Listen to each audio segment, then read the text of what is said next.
want is right here. We gon' give them what they came for. We gon' take it up from there. We have our own, like, hey, any questions like this and guidance like this, like that's solely Kendall.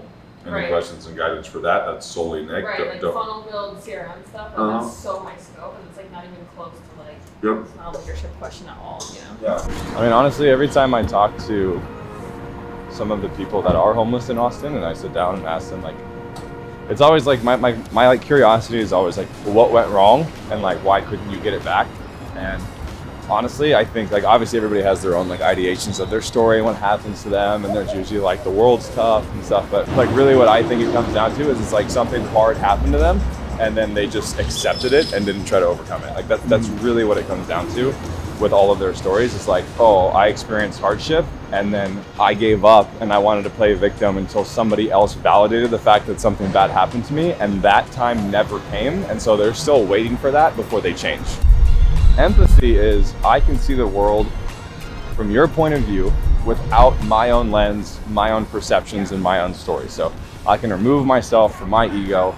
I can look at the world from your side and I can understand you better. Sympathy is, I feel so bad for you, there's nothing you can do to change your situation or you. And because of that, sympathy is probably the worst thing you can give another human. If I give you sympathy, it means that I don't think you have the power to change your situation. So I am unable and I'm incapable of giving somebody sympathy. What about like someone in a wheelchair? Don't you think they deserve like sympathy? Why sympathy? I mean, they're in a wheelchair, they can't walk. Just because their legs work doesn't mean they can't have a good life. I don't sympathize with the fact that life happened to you. I don't sympathize. I'm not gonna sit here and say like, oh man, you can't walk anymore, poor you, that's awful. Your life's probably awful now. It's like, wow, that's a hardship. What'd you learn from it? Dude, I've met so many people in wheelchairs, which is weird to say, but I've met so many people in wheelchairs that just have the biggest zest for life because they had awareness come through. Yeah. They actually realized, damn, I don't even need half of myself to live life fuller. And so it's like they lose half of themselves physically to find all of themselves spiritually, and that's why they're happier. I didn't even open my laptop yet, Minnesota. Well, Kelly made this up. Kelly did make this. It was me. It's on me. Slack and messaging, so like you will get messaging from me and Kelly. Like you're not just by yourself. Yeah, like for But accountability. yeah. Well, you don't need to get accountability. Your situation that you want to get out of should be your own accountability. Really, like the way that I want to chunk this down is the reason that we're breaking it up into 4 different phases is because when people start entrepreneurship, they get super stressed and overwhelmed about all of these things that they need to do. So we really just like, it's like blinders on a horse. It's like, no, you're actually not even allowed to have I'm not even gonna let you ask you a question about this because all you need to do is focus on this. And so you're getting that type of a guidance. You're like, oh, should I do this? Nope, this is what you can focus on. Nope, just do that first. And then at the end of every quarter, then you will get on a one-on-one call. And then we'll do a whole quarterly review and then a quarterly planning so that you're aware of like, hey, this is what's next, this is what we expect from you, here's your trajectory, here's what we're gonna hold you accountable to do. And then we rinse and repeat that. You have those like quarterly check-ins, which is like, it keeps me like, okay, like this is, I have something that I'm working towards. It's not just me by myself. Nobody should ever feel like they're by themselves in the program, but to be completely honest, when you're starting off newer, you just don't need the level of support that people think. Mostly when it comes to like, oh, we'll get on a one-on-one call every single week with you. All that ends up being is hand-holding and you having a place to complain about things that you're not doing. Yeah. So like having that space between and like having group calls, that way you have to ask those questions to get them answered on the group call, which means most people are gonna try to solve the stupid questions themselves so that they don't have to ask them on a group call. You know what I mean? And so like there's this just enough of tension to force you to work and actually execute because you're gonna come back every week on a group call and have to update everybody if you did it or not. Okay. So there's just like that good amount of pressure and culture to keep you moving forward versus, and like this is something that we experience, is like one-on-ones with people who are brand new. It's like, I'm so stressed. And we're like, okay, do this. Next week, did you get it done? No, I'm so stressed. Yeah, so that's what we're solving with the way that we're pushing it here. I think that's a pretty normal thing that most entrepreneurs go through is like we take a break for a second and then we go back and we see like the over-looming stuff that we have to do and we go, I can't get myself to go. And the second that we break it down into something way more simple to do first, like, hey, I gotta set up my camera and I'm just gonna film the first hook of 3 videos. And it's the second that we set it up, sit down and start executing, then it's just automatically keeps getting so much easier. It's kind of going to the gym, right? Like you don't need to get in the habit of going to the gym, you need to get the habit of putting your shoes on. Because you know once you put your shoes on, you're gonna go to the gym no matter what. So if we can like reverse engineer that, it's pretty simple. But I think when it comes to the organic and stuff, are you leveraging your social media following, or are we just targeting email lists right now? Yeah, because I think right now something that could be really beneficial for you is engaging with your Instagram audience, especially because you never really have. So to me, if you've never even if you start sending like 5 messages a day just to connect with people in your audience and show a little bit of authority, because here's the thing, GS, is that your content is so native to a very specific person, a very specific problem, and a very specific outcome that we can pretty much assume that any male that follows you is following you because they're experiencing one of these problems, which means they either want or need your help. And the guys that want your help, those are going to be the people that sign up when you send an email list because they want it. But then there's the clients that actually need your help. And the reason that they need your help is because they're not able to execute on their own. They're not able to make decisions and make investments in themselves to get better. That's why they need you. And so when we refrain from like having conversations with those people and applying just enough pressure, like conscious pressure, like kind of laid back, not like you need to sign up for me, but applying that more conscious tension to them to get them over the hump to make that decision to change their lives, like that's really where we have to come in as the leader to help them over that finish line. So he wanted to go like, he's like, yeah, I think I'm gonna run ads and I'm gonna do this. And I was like, you're not gonna do that. Yeah. What we're gonna do is we're gonna put like a strategy together, talk to your audience, nurture your email list, etc. And then we like gave him a plan to follow, and he launched this like 15 men thing for $1,000, sold it out, and then got testimonials, then launched it again and sold it for $2,000 and sold it out. Just did one for $2,900, sold it out, and now he's doing another one for $3,900 and has it half full. He's just like, dude, it's crazy. But he was like, I went against your advice after the last one, and I hired people to do ads and stuff. And he's like, I got a ton of leads, and none of them closed because they all sucked. And I was like, he was like, you're the first person I thought of. After like the 10th call, he was like, Nick is right. That is cool. Cool to see him like fucking crushing it. Kelly peed in the dark, but she didn't wash her hands. Yes, I did. Hire me for coaching. I literally had to find them. Follow me for more. Kelly pees and doesn't wash her hands afterwards. Neither do I. Come on, get real.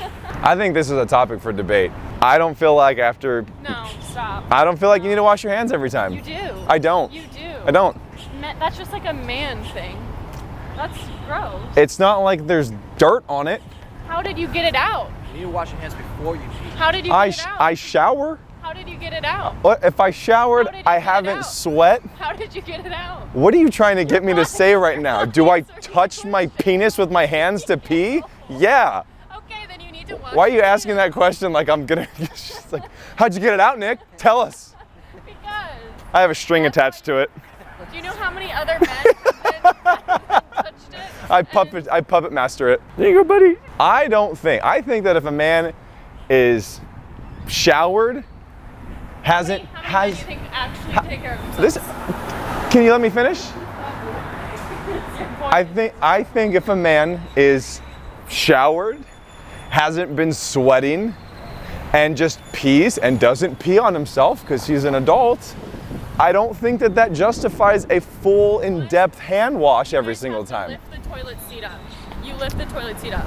So you just touch the toilet that you also go to the bathroom on. I'm talking urinal. I'm talking public. So you're talking in public, where other men have then touched their wieners and brought them out. Another man touching his wiener has nothing to do with me touching my wiener. To flush it, you touch it with the same hand that a random They automatically flush when you walk away. How am I supposed to know How do you this? think you're an expert on urinals all of a sudden? How am I supposed to know this? I know. All I'm saying is if I'm fully showered and I don't pee on myself and I don't touch anything, I'm not fully washing my hand. I might do a little under the water, but but I'm not gonna sit here. I'm not gonna waste soap and go all my. I didn't even touch this hand. This is gonna be an entire long form vlog of this debate. I am not saying I don't wash my hands. That's not I'm saying that if I get somewhere, let's just say I just showered, I just walked straight to the coffee shop, and let's say real quick, I'm like, oh, gotta pee real quick. And I didn't, no, you know, I'm not gonna wash my hands. You're making me ill. You're making yourself ill, don't project. Yo, come on, don't be weird. No. Don't be weird. Ah, Do that. right. So awkward. They drive halfway and they stop right here. I'm like, it would take you half a second to keep going and get out of the way, it's going to take me 7 seconds to walk across. It's like washing hands after you pee, right? It's like washing your hands after you pee. Do that in a group. So typically it'll be like groups of 3, 5, 6, whatever. I think we have 50 people going total. So, and I don't want to do groups of 10. That's way too big. We'll never get anything done. So like 10 groups of 5 would be perfect. So get in groups of 5 and then focus on the tonality. You're going to try to have like a hard conversation with them, a nurturing conversation with them, and like a authoritative conversation with them. And like coach them on how to change their tonality so it comes across. Right? It's like you can have like your like therapist voice. You're like, hey, like tell me what's going on. And then people feel threatened. They feel like you're like diagnosing them or something wrong with them. But if you're like, hey, like what's up? What's going on? Yeah. See, like just like my tone being up, there's just like more of an invitation of like, I'm like, oh, what's up with that? Yeah. Versus, oh, what's going on? Yeah. But yeah, so like teach it, show examples of it, break down the method to implement it, and then break them into groups. I feel like I'm already stressed enough about IVR. How many calls did we book? How many of those calls converted? And then back to back, what was your income at the start of the month? What was your income at at the end of the month? New conversations should go above calls booked. So that'll be like the sequence of that, right? Post on your feed, have conversations, book calls, close calls. That's pretty much that's the pipeline there, right? Yeah. Post content, talk to the people, get them on calls, and close them as clients. That's simple. I'm just trying to figure it out. Only a girl can say that. You're the man. I'm just a man. You can't say that. I say that all the time. People just ignore me. Yeah. Yeah, because at the end of the month, every student in Alchemist Academy is going to have like a KPI thing, but like not KPIs. That's like self KPIs too. Like I need to make sure that they're like, are they showing up on the group calls? How many of the group calls did they show up on? Because technically there's 8 every single month, right? So I want There's to 8 a month, 2 a week. so they should make 6 out of 8. They should make minimum 6 out of 8. But like we have the data for the mastermind. Like the people who make the most amount of calls are doing up to 500% more revenue. Like literally the only difference is that they're showing up on calls, asking questions, and executing. So people who don't show up, they literally don't make progress in their business. It's like, well, duh. It's like rolling enrollment though, right? What do you mean? So like, let's say Rachel starts on June 1st and then someone starts on June 15th. Yep. She's obviously now 2 weeks ahead. So the modules she's going to be on are going to be different than someone who starts on June 15th. So how do we word like, are you on pace with your journey's current modules? What if when we sign people up, we just start them on the 1st of every month, so there's like a little bit of a delay? I don't like that. Yeah. I want people to be able to get right in. Yeah. I think something like, did you actively communicate your needs / questions? Because like I need some sort of like accountability touch point, or like, are you actually asking the questions that you need help with? Because a lot of people, sometimes people just won't. Do we just put a question box then? What do you mean? Like, is there anything you're currently struggling with? No. Because here's the thing: is they need to have the accountability to come on the group calls to ask those questions, or they're not going to get them answered, right? So we need to have some sort of question box where they're having to hold themselves accountable of like, I either did or didn't. So that way they have to have that self-reflection of like, damn, I didn't put myself out there and ask the questions that I needed help with. The script, and that's why whenever you give a script to somebody who's brand new, they don't even know how to conversate with people. They still have a money wound. They still feel bad about asking people for money. They're still stressed and anxious about closing the call. So you take all of that chaos, they're trying to connect with a person, and they're trying to read a script or follow prompts and follow steps. They're not even listening to what the person on the phone is saying. They're just focusing on what the next question is to ask, and that's why they don't close deals. So instead, can we just create the concepts around selling, right? Like ask them clarifying questions about their pain, get them to this, then diagnose, then you hear, then you offer them a solution. It's that simple. As we build up consistency in those concepts, and as the program starts to move forward, we start to get more specific, more strategic. Does that make sense? Yeah. It's kind of like fitness. When you first go on, you're like, don't worry about macros, just start tracking your food, just go lift this, and then as you progress, we'll start getting more on protein, and then we'll start doing carbs, and then we'll start doing fat, and then we'll start doing supplements, then we'll start doing cardio. Yeah. So we always start broad and we always get closer, so we don't overwhelm people. We start to tell people like, what is your niche? What is your process? And then all they do is focus on that. And I don't know if this is good enough. I don't know if this is right. I don't know if this don't we feels not good. even want them to have a niche super hard in the first That's 12 what weeks? I already made a video training about that. Like, I don't care about your niche. It's either men or women. What's the main problem that you solve? Let's do that for 10 people, and then we'll do it. Like, I already have all of that built out very well. Cool. So maybe like in phase 4, we'll do more of like recreate. Yeah.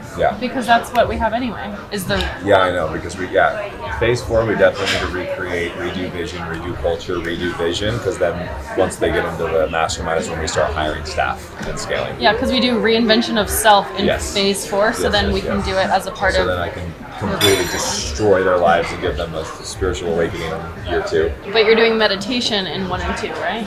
Yes. I'm talking to Allie right now about the SOP around that, because like we obviously don't want to. I think we need to do 2 separate channels for calendar and links. There needs to be an Alchemist Academy calendar section, and then and then mastermind, because there's going to be different calls on them. Yeah. I'm going to make that channel right now, actually. Yeah, because once they hit the month 6, after I've introduced them to what breathwork is, and we've gotten a little bit more spiritual awareness, just like meditation and some of the healing modalities, and kind of like really uncovered stuff, then that's, once we have that like kind of built up, then I want to introduce them to breathwork so that we actually start like releasing that. Yeah. You should also have breathwork training of like how to breathe just like normally and what to do in those situations, just like as a training to watch before they go some into like box breathing and some stuff like that. Yeah, absolutely. Right, let's just say you walk like this with your hands the whole time you're outside. Do you wash your hands when you get back inside? No, because it's fucking weird. I know. Kelly says she washes her hands every time she goes outside because outside is dirty. Every time I go back, well, okay, you missed the whole beginning of that conversation. A hypochondriac. No. He was saying he doesn't wash his hands after he pees. I did. That is so out of context. That was like literally the actual context of the situation. I'm so glad we have that on If film. a man is freshly showered, not sweating, and happens to pee, and it's a clean break, that doesn't constitute a full hand sub wash. I feel like that's a common thing for guys, though. Well, but they just don't. sweaty bees. You know? Yeah, it just makes sense. But I'm vulnerable. How sick this is. So for our event, at the end of the month, I gave awards to students based on who was showing up, what they were upholding. You can't see who that's for. Come on, we can't ruin it. This is actually our most prestigious award that we're gonna start giving out once a year. This is the Conscious Leadership Award. This is basically the person who is the walking embodiment of everything that we stand for at Impakt. Somebody who is building the culture, serving their people, growing, healing, and just the true walking embodiment of what it means to be a conscious leader. It's a very, very special award, and I'm really excited to give it away to the person that won it because they are so incredibly deserving, and I can't wait. If you're an entrepreneur and you're looking to consciously scale your business to 7 figures or more, make sure you follow, make sure you give it a like, and make sure you drop a comment down below of what your biggest takeaway was. If you're brand new to the entrepreneurship scene, we just launched a completely free school community where we're going to teach you A to Z how to go from just starting your business to making $2,500 a month consistently in your business. So then we can help you ascend into Alchemist Academy and get you on your path.